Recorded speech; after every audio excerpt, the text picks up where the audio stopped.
This is the first picture ever the world has ever seen where Putin, Jinping and Kim Jong-un and all have come together, and the significance of this gathering cannot be understated. Today we witness China put on their largest military parade in their history.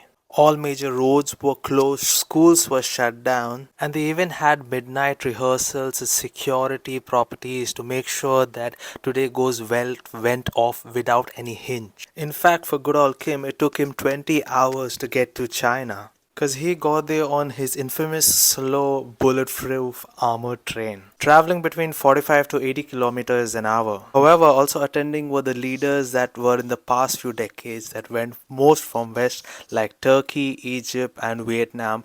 In fact, no western leaders attended apart from these two. Looking at were Serbia and Slovakia.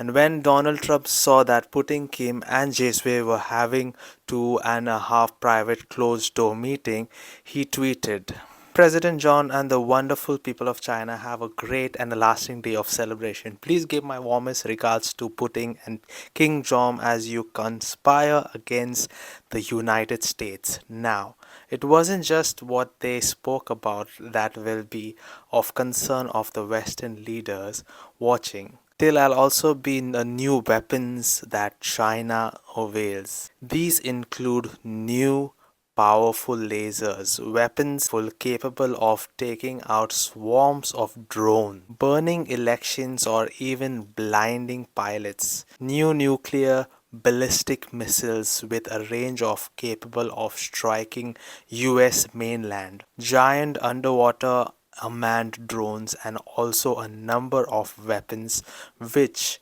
display China's heavy investment in the future of welfare, including drones, smart tanks, AI assisted weaponry and a course of even robot dogs. In fact, today on China's social media, all of the top searches were about the parade and its weapons, including the fourth one talking about the new ICBMs have striking range that covers the entire world. For X jumping means more than showing off new weaponry. The world's order, one that challenges the West and the Allies, but also where China is positioned right in the center, is the fact that Xing's speech overlooking the military parade. He said he rise of the Chinese nation is unstoppable strength may prevail for the time, but over the long arch of history is the reason that wins. So China, because he got there on his infamous slow armored bulletproof train, traveling between only 45 and 80 kilometers an hour. However, also attending were world leaders that in the past few decades they lent more to the West, like Turkey, Egypt and Vietnam.